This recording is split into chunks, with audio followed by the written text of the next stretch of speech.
लहलहाती फसलों से धरती, हर चेहरे पर है मुस्कान, खुशहाल हुआ है अपना किसान, पंजाब किसान।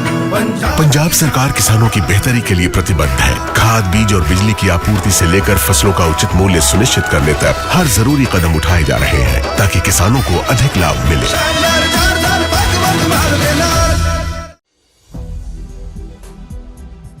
नमस्कार, आप देख रहे हैं 4 PM और मैं हूं आपके साथ सिमरन। दोस्तों, 2026 का ये साल इतिहास में ब्लैक ईयर के रूप में दर्ज होने जा रहा है। मिडिल ईस्ट की इस जंग ने अब उस नस पे हाथ रख दिया है जहां से पूरी दुनिया की सांसें चलती है।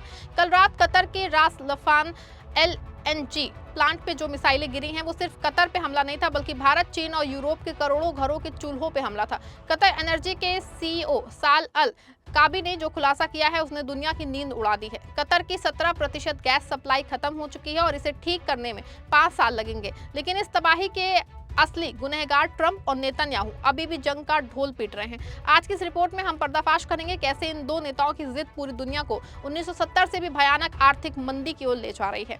दोस्तों, इजराइल ने बुधवार की रात ईरान के साउथ पार्ट्स गैस फील्ड पे आक्रमण करके भयंकर नुकसान पहुंचाया था। हालांकि जैसे ये बात सामने आई है, ट्रंप का तुरंत बयान आया है कि इजराइल अब दोबारा ऐसी गलती नहीं करेगा। ट्रंप ने तो यहां तक दावा किया था कि अब इजराइल दोबारा ऐसा नहीं करेगा। खुद इजराइल ने भी इस बात को माना था कि अब वो किसी भी गैस फील्ड पे हमला नहीं करेंगे। लेकिन उससे पहले ही ईरान ने जोरदार जवाब देते हुए कतर के रास लफान गैस फील्ड पे हमला करके पूरी दुनिया को दहला दिया। आपको बता दें कि कतर दुनिया का दूसरा सबसे बड़ा गैस एक्सपोर्टर है। पूरी दुनिया की 70% खपत अकेले कतर ही पूरी करता है। यहाँ तक कि भारत का सवाल है तो भारत अपनी जरूरत की 40 से 50% गैस कतर से लेता है। इस हमले के बाद भारत में CNG और PNG के दाम रातों रात आसमान छूने लगे हैं। चीन, जो अपनी इंडस्ट्री कतर की गैस पे चलाता है, वहां भी हाहाकार मचा है। साहब, कतर ने साफ कर दिया है कि अगले 5 साल तक वो अपनी पुरानी क्षमता से गैस नहीं दे पाएगा। इसका मतलब समझे आप? भारत के उर्वरक कारखाने, बिजली घर और शहरों की गैस सप्लाई पूरी तरह चरमरा जाएगी। ट्रंप साहब ने कहा था कि वो ग्रेट अमेरिका बनाएंगे, लेकिन उन्होंने अपने दोस्त नेतन्याहू के साथ मिलकर पूरी दुनिया का दिवाला निकालने का इंतजाम कर दिया है। ईरान के हालिया हमलों से कतर की गैस इंडस्ट्री को बड़ा झटका लगा है। कतर एनर्जी के CEO साद अल काबी के मुताबिक देश की तकरीबन 17% LNG निर्यात क्षमता प्रभावित हुई है, जिसमें सालाना करीब $20 अरब का नुकसान हो सकता है। कतर के आधिकारिक बयान के अनुसार इन हमलों से लिक्विफाइड नेचुरल गैस LNG बनाने वाली 2 ट्रेनें, ट्रेन 4 और ट्रेन 6 क्षतिग्रस्त हो गई हैं। इन दोनों की कुल उत्पादन क्षमता सालाना 12.8 मिलियन टन है, जो कि कतर के कुल निर्यात का लगभग 17% है। हमले में कतर के रास लफान LNG प्लांट समेत कई अहम गैस सुविधाएं क्षतिग्रस्त हुई हैं।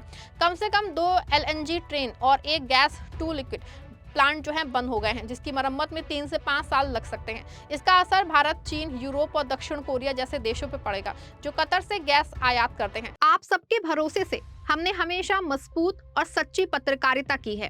चैनल को आप सबने सब्सक्राइब तो कर ही रखा है, हमारे चैनल को ज्वाइन भी कीजिए।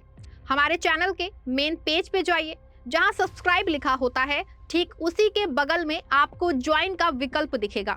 ज्वाइन बटन पे क्लिक करके पेमेंट प्रोसेस पूरा होते ही आप हमारे सफर का मजबूत हिस्सा बन जाएंगे।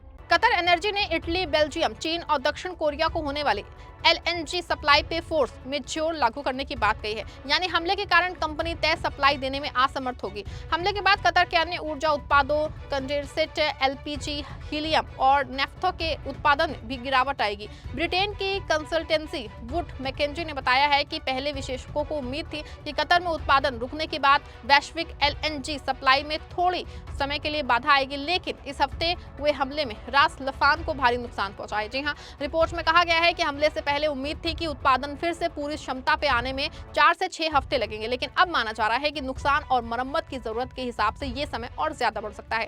कंपनी के मुताबिक सप्लाई में हर 1 महीने की अतिरिक्त रुकावट से वैश्विक LNG उत्पादकता में करीब 1.5% की कमी आ सकती है। ऐसे में साफ है कि गैस पे संकट की छाया और गहरी हो सकती है और इसके लिए पूरी तरह से ट्रंप और नेतन्याहू की जिम्मेदारी है, जो पूरी दुनिया को आर्थिक मंदी की ओर ले जा रहे हैं। लेकिन इस बीच बड़ा तमाशा ये है कि जिस यूनाइटेड नेशन को अमेरिका और इजराइल के खिलाफ कड़ी कार्रवाई करनी थी, वो UN उल्टा खेल कर रहा है और ईरान को ही चेतावनी जारी कर रहा है। अमेरिका और इजराइल ने ईरान पे हमला करके पूरी दुनिया को संकट में डाल दिया है, लेकिन उनके खिलाफ UN आज तक एक शब्द नहीं बोल पाया है।